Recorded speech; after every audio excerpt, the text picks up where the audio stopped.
हाय दोस्तों, नमस्कार। कैसे हैं आप सब? उम्मीद करते हैं कि आप सब अच्छे होंगे। और चलिए, हमने एक नया सीरीज शुरू किया है संविधान के बारे में। और निश्चित तौर पर आगे भी हम लोग लॉ के बारे में, लॉ के डिफरेंट जो सब्जेक्ट्स हैं उसके बारे में बातचीत करेंगे। उस पर कोशिश रहेगी कि डिफरेंट सब्जेक्ट्स के ऊपर डिफरेंट वीडियोस बने। लेकिन इस वीडियो में ये दूसरा वीडियो होगा संविधान के और संविधान से संबंधित विषयों के बारे में। सबसे पहला वीडियो जो है संविधान के बारे में ही है कि संविधान क्या है, उसकी विशेषताएं क्या हैं, लिखित और अलिखित संविधान क्या होता है, उसमें क्या डिफरेंस होता है। लेकिन आज का वीडियो इसलिए अहम है जिसमें हम लोग चर्चा करने जा रहे हैं प्रियम्बल के बारे में। भारत के संविधान में एक उद्देशिका है जिसको हम प्रियम्बल कहते हैं इंग्लिश में।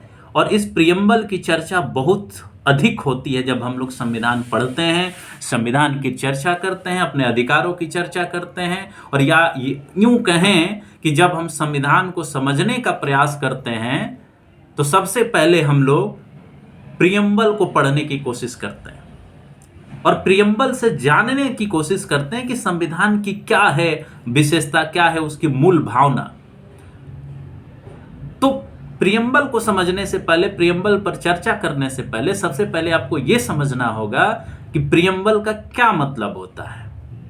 तो प्रियम्बल जो संविधान का है, जो संविधान का प्रियम्बल है, उसको आप इस तरह से समझे कि प्रियम्बल एक तरह का इंट्रोडक्शन है, एक तरह का परिचय है। इसको जैसे जिस फिलोसॉफिकल एंगल से आप समझना चाहें आप समझ सकते हैं, इसका कोई लिमिटेशन नहीं है। और ना ही हम ये क्लेम करते हैं कि जो हम कह रहे हैं वही सही है प्रियम्बल के बारे में। प्रियम्बल को आप डिफरेंट वे में डिफाइन कर सकते हैं, या ये प्रियम्बल जो है लाइक अ फिलोसॉफी है, एक फिलोसॉफिकल, सोशियोलॉजिकल, कल्चरल डॉक्यूमेंट है या डॉक्यूमेंट का भाग है। ये इंट्रोड्यूस करता है उस बेसिक आइडिया के बारे में, बेसिक फिलॉसफी के बारे में जो आपके संविधान के अंदर इंश्राइंड किया गया है, जिसे संविधान के अंदर शामिल किया गया है। वो उद्देश्य बताता है। हिंदी में अगर कहें उद्देशिका का मतलब, ये उद्देश्य बताता है कि संविधान का उद्देश्य क्या है।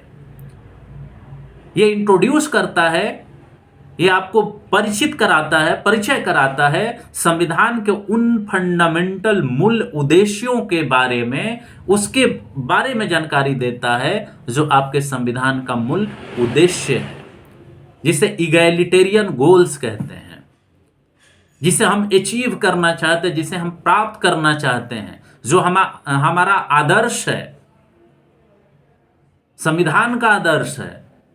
इस देश का जो सर्वोच्च कानून है, जो सर्वोच्च विधि है, उसका उद्देश्य क्या है, उस उद्देश्य के बारे में आपको बेसिकली बताता है कि संविधान का उद्देश्य क्या है, कैसे काम करेगा, उसका उद्देश्य क्या होगा, जो न्याय होगा, न्याय कैसे, किस तरह का न्याय होगा, कितने तरह का न्याय हो सकता है।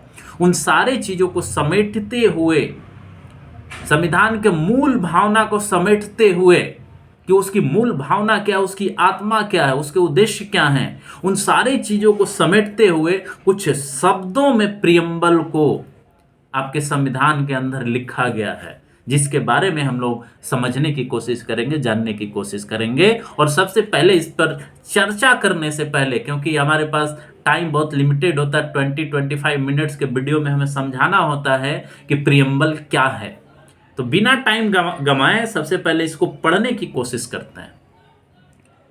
और जब आप पढ़ते हैं तो आपको पता चलता है कि कितना इसका डीप सीटेड मीनिंग है, कितना डीप ये जो शब्दों को पिरोया गया है प्रियम्बल के अंदर, वो शब्द कितने मायने रखते हैं आपको बताने के लिए कि संविधान का उद्देश्य क्या है।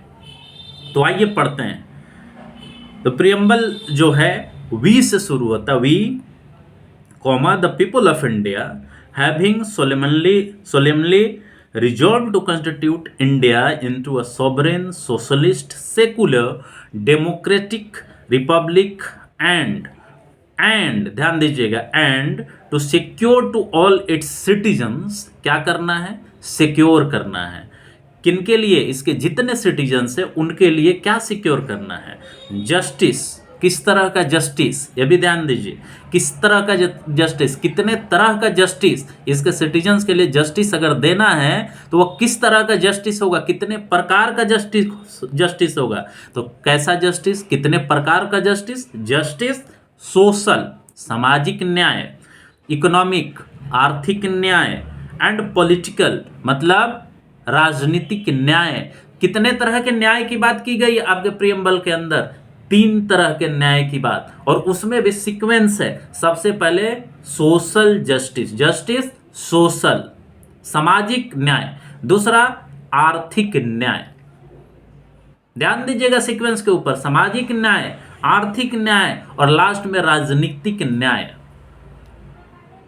उसके बाद सेमीकोलन, लिबर्टी ऑफ थॉट, मतलब शुरू में क्या बात किया गया, जस्टिस के बारे में, 3 तरह के जस्टिस के बारे में, सोशल जस्टिस के बारे में, इकोनॉमिक जस्टिस के बारे में और लास्ट में पॉलिटिकल जस्टिस के बारे में। दूसरा कंपोनेंट जो सबसे इंपॉर्टेंट है, लिबर्टी, किस चीज की लिबर्टी, लिबर्टी ऑफ थॉट, जो आपके सोचने का, जो आपके सोचने का अधिकार है, समझने का अधिकार है, उसका, उसकी स्वतंत्रता। इसके साथ साथ जो नेक्स्ट लिबर्टी है वो एक्सप्रेशन, थॉट एक्सप्रेशन, यानी आपके सोचने का अधिकार, व्यक्त करने का अधिकार। तीसरा बिलीफ, विश्वास,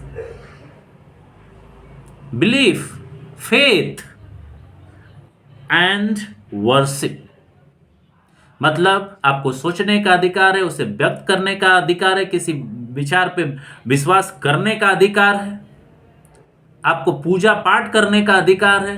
ये लिबर्टी में शामिल किया हुआ है। कहने का मतलब कि आपको लगभग 5 तरह की लिबर्टी प्रियम्बल में उसके बारे में कही गई है बात। उसके बाद सेमीकोलन, इक्वालिटी, किस तरह का इक्वालिटी, इक्वालिटी ऑफ स्टेटस, जो आपका स्टेटस है, सोशल स्टेटस, इकोनॉमिक स्टेटस, बाकी जो स्टेटस है उसके इक्वालिटी, उसकी समानता की बात की गई है। एंड ऑफ अपॉर्चुनिटी, तो जो आपका स्टेटस है उसकी समानता और जो अवसर है उसकी समानता, इन 2 समानताओं के बारे में बात की गई है आपके प्रियम्बल में। Equality of what, equality of status and equality of opportunity. तो जो समानता का अधिकार है, जिस समानता में के अधिकार में अस्पृश्यता का अंत भी आता है, अनटचेबिलिटी का अंत भी आता है, कानून के नजर में सारे लोग बराबर हैं, इस समानता की बात आती है। इसके साथ साथ जो अवसर है, समाज के अंदर जो अवसर है, राजनीतिक व्यवस्था के अंदर जो अवसर है, उसके समानता की बात कही गई कि उसकी समानता, 2 तरह की समानता, स्टेटस की समानता और अपॉर्चुनिटी की समानता होनी चाहिए। Semicolon, and to promote among them all, ध्यान दीजिएगा किनके बीच, जो जितने लोग हैं इस देश में, जितने सिटीजन्स हैं या जो भी लोग हैं, नॉन सिटीजन्स भी इसमें शामिल हैं। And to promote among them all, क्या प्रमोट करना है इन लोगों के बीच में, ये समझिए क्या प्रमोट करना है। Fraternity, assuring the dignity of the individual, ध्यान दीजिएगा, इन शब्दों को ध्यान दीजिए, बड़े गौर से समझिए। फ्रेटर्निटी, भाईचारा, क्या बढ़ावा देना है इन सबके बीच में, प्रमोट क्या करना है, फ्रेटर्निटी प्रमोट करनी है। और वो कैसे प्रमोट होगा, इसमें बताया हुआ है, fraternity assuring the dignity of the individual, मतलब जो व्यक्ति है उस व्यक्ति का जो डिग्निटी है वो गारंटी करते हुए, इंश्योर करते हुए ही आप फ्रेटर्निटी प्रमोट कर सकते हैं। किसी के साथ इम्प्रॉपर बिहेवियर करके नहीं, उसके डिग्निटी को हट करके नहीं आप कर सकते, उसका डिग्निटी इंश्योर करना होगा, अश्योर करना होगा, तभी भाईचारा बढ़ेगा। And unity and integrity of the nation, and the unity and integrity of the nation.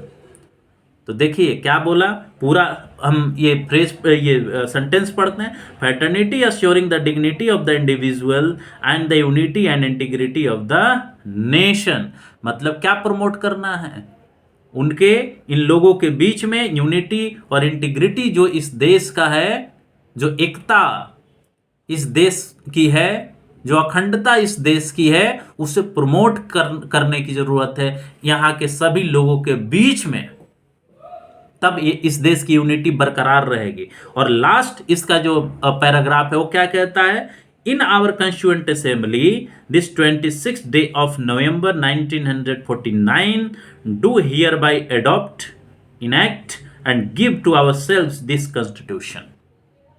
तो समझिए कि हम इन आवर कंस्टिट्यूएंट असेंबली, अब मतलब इस हमारे इस संविधान सभा में 26 डे ऑफ नवंबर 26 नवंबर 1949 को इस तरह से हम इस संविधान को एडॉप्ट करते हैं, इनेक्ट करते हैं, मतलब लागू करते हैं, पहले तो स्वीकार करते हैं, इसको लागू करते हैं, और गिव टू आवर सेल्व्स, हम सभी लोग इस संविधान के प्रति अपने आप को समर्पित करते हैं, संविधान के शासन को एक्सेप्ट करते हैं, मानते हैं और इसकी सर्वोच्चता को स्वीकार करते हैं। ये इस प्रीएम्बल के सबसे लास्ट पैराग्राफ में लिखा गया है। इसका मतलब क्या हुआ, अब इसको कनेक्ट करिए, जो शुरू का पैराग्राफ था इसका, we the people of India having solemnly resolve to constitute. समझिए, हम भारत के लोग, अब सारे जो कड़ी हैं, सारे पैराग्राफ हैं, उसको कनेक्ट करिए। हम भारत के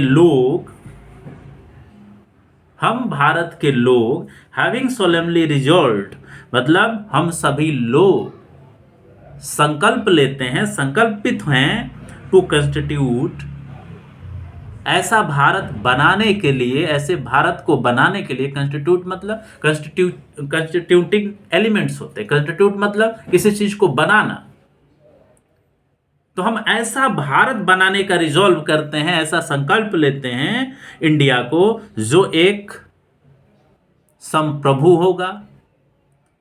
पहला जो शब्द है सोवरेन, दूसरा सोशलिस्ट, तीसरा secular, democratic, republic and to secure. अब यहां से हम आपको बताए हैं, पहले भी बताए हैं, लेकिन यहां से कनेक्ट करने की कोशिश करिए कि हम भारत को कैसा बनाने की बात कर रहे हैं, हम भारत के लोग कैसा बनाने की बात कर रहे हैं। भारत को एक संप्रभु देश, कैसा, क्या होता है संप्रभु? संप्रभु का एक सिंपल या ऐसे कहें कि समझने के लिए जो हम इसका मतलब जो निकालते हैं वो ये होता है कि संप्रभु वह होता है जो किसी बाहरी या भीतरी किसी भी शक्ति से अपने डिसीजन को लेने में प्रभावित नहीं होता है, वो फ्री होता है इन बाहरी और आंतरिक प्रभावों से, और अपने स्वतंत्रता से वो किसी डिसीजन को ले सकता है। उस वैसे देश को, वैसे व्यक्ति को संप्रभु कहते हैं। तो हम संप्रभु देश बनाएंगे, संप्रभु इंडिया बनाएंगे, संप्रभुता से लैस इंडिया बनाएंगे। इसके साथ साथ दोस्तों 42वें संविधान संशोधन में सोशलिस्ट और सेकुलर शब्द जोड़ा गया। वो अलग विवाद है कि क्या ये जोड़ देने से ये देश सोशलिस्ट हो गया या जोड़ देने से पंथ निरपेक्ष हो गया। ये अलग एक विवाद है, एक अलग बहस है, जिस पर हम बाद में हम लोग चर्चा करेंगे जब राइट टू रिलीजन की बात करेंगे या बाकी चीज़ों के बारे में, directive principles of state policy के बारे में बात करेंगे। लेकिन संविधान डिक्लेयर करता है कि हम इस देश को 42वें संशोधन के द्वारा इस देश को हम सोशलिस्ट और सेकुलर बनाएंगे। इसके साथ ये कहता है कि डेमोक्रेटिक, क्या है democratic? We the people of India, will जो सुप्रीम विल है, जहां डेमोक्रेसी का क्या मतलब हुआ कि हम भारत के लोग डिसाइड करेंगे कि भारत का फ्यूचर क्या होगा, भारत में चुनाव कौन जीतेगा, कैसे जीतेगा। उसका सबसे बड़ा एक एग्जाम्पल है डेमोक्रेटिक होने का कि हमारे पास जो इलेक्शन का प्रोसेस है, एडल्ट सफरेज है, 18 साल से ऊपर का कोई भी व्यक्ति या महिला हो चाहे पुरुष हो, सबको वोट डालने का अधिकार है, अपने प्रतिनिधि को चुनने का अधिकार है प्रत्यक्ष रूप से, और फिर वो जा करके सरकार बनाते हैं। यह एक लोकतंत्र का उदाहरण है। हम इस सत्ता व्यवस्था को चलाने में, भले 5 साल की यह सत्ता व्यवस्था निर्धारित होती है, उस चलाने में हम भागीदार बनते हैं, और उस भागीदारी के द्वारा यहाँ का संवैधानिक व्यवस्था, यहाँ की संवैधानिक व्यवस्था संचालित होती है। गणतांत्रिक, गणतांत्रिक का मतलब कि जो यहाँ का हेड ऑफ स्टेट है, जो इस देश का प्रथम नागरिक है, यानी कि हम राष्ट्रपति की बात कर रहे हैं, वो यहाँ के लोगों के द्वारा चुना जाता है। यहाँ के लोगों के द्वारा उसका चुनाव होता है। निश्चित तौर पर वह अप्रत्यक्ष चुनाव होता है, क्योंकि उनके द्वारा चुने हुए प्रतिनिधि इसमें भाग लेते हैं और उनके द्वारा एक राष्ट्रपति का चुनाव होता है। तो जो इस देश का राष्ट्राध्यक्ष होगा, जो राष्ट्रपति होगा, यहाँ के लोगों के अप्रत्यक्ष रूप से यहाँ के लोगों के वोट द्वारा चुना जाएगा, ना कि वो कोई वंशानुगत या राजतांत्रिक प्रणाली से किसी व्यक्ति या परिवार के से बिलोंग करने की वजह से वो इस देश का राष्ट्राध्यक्ष होगा। इसका मतलब हुआ गणतांत्रिक हैं हम, यहाँ गण प्रधान है, गण यहाँ के सत्ता व्यवस्था में शामिल होती है। और इसके साथ साथ हम रिपब्लिक हैं, हम रिपब्लिक हैं, डेमोक्रेटिक एंड रिपब्लिक, मतलब गणराज्य। ध्यान दीजिएगा, गणराज्य का मतलब हुआ कि यहाँ का हेड ऑफ स्टेट जो है यहाँ के लोगों के द्वारा निर्वाचित होगा। लेकिन भारतीय संविधान में यह व्यवस्था अप्रत्यक्ष रूप से दी गई है कि उसका चुनाव अप्रत्यक्ष चुनाव के उसका निर्वाचन अप्रत्यक्ष चुनाव के माध्यम से किया जाएगा। ये रिपब्लिक होने का ये मतलब हुआ। डेमोक्रेसी का मतलब ये हुआ यहाँ जो पॉपुलर गवर्नमेंट है, जिसका आधार कलेक्टिव रिस्पॉन्सिबिलिटी है, जो प्राइम मिनिस्ट्रियल मॉडल पर आधारित है, जो रिस्पॉन्सिबल एग्जीक्यूटिव है, उसका चुनाव यहाँ के लोग करेंगे डायरेक्टली चुनाव में भाग लेकर के। इसका मतलब लोकतांत्रिक देश। तो दोस्तों, अगर हम प्रियम्बल की बात करें तो इसमें सबसे बड़ी सर्वोच्चता यहाँ के लोगों की है। निश्चित तौर पर we the people of India का मतलब हुआ कि हम भारत के लोग, और वो रिफ्लेक्ट करता है आपके विल का, आपके जो यहाँ की जनता है उसकी संप्रभुता का। लेकिन एक काफी ये बहस का मुद्दा है कि क्या इस देश में जनता स्वतंत्र या सार्वभौम है, संप्रभु है। ये जब बात आएगी सेपरेशन ऑफ पावर के बारे में, कानून की सर्वोच्चता के बारे में, तो उसमें हम लोग चर्चा करेंगे। ये बहुत बड़ा बहस का विषय है कि क्या 5 सालों के लिए एक जनता सरकार चुनती है और उसमें क्या एक जनता है भारत की, वो कह सकती है कि हम संप्रभु हैं। 5 सालों तक क्या वो राइट टू रिकॉल के माध्यम से यहाँ की चुनी हुई सरकार को वापस बुला सकती है? ये एक बहुत बड़ा सवाल है कि क्या असल में जनता संप्रभु है या नहीं है। संविधान बदलना है तो क्या जनता रिफरेंडम करा सकती है? क्या रिफरेंडम की व्यवस्था है? फिर हम कैसे कहें कि जनता संप्रभु है? We the people of India, हम भारत के लोग। तो भारत के लोग को हम कैसे डिफाइन करें, भारत के लोग को कैसे हम इंटरप्रेट करें? ये इंटरप्रिटेशन में जब बात आती है तो ये बड़ी ही कंफ्यूजिंग और कंफ्यूजन क्रिएट करने वाला बन जाता है।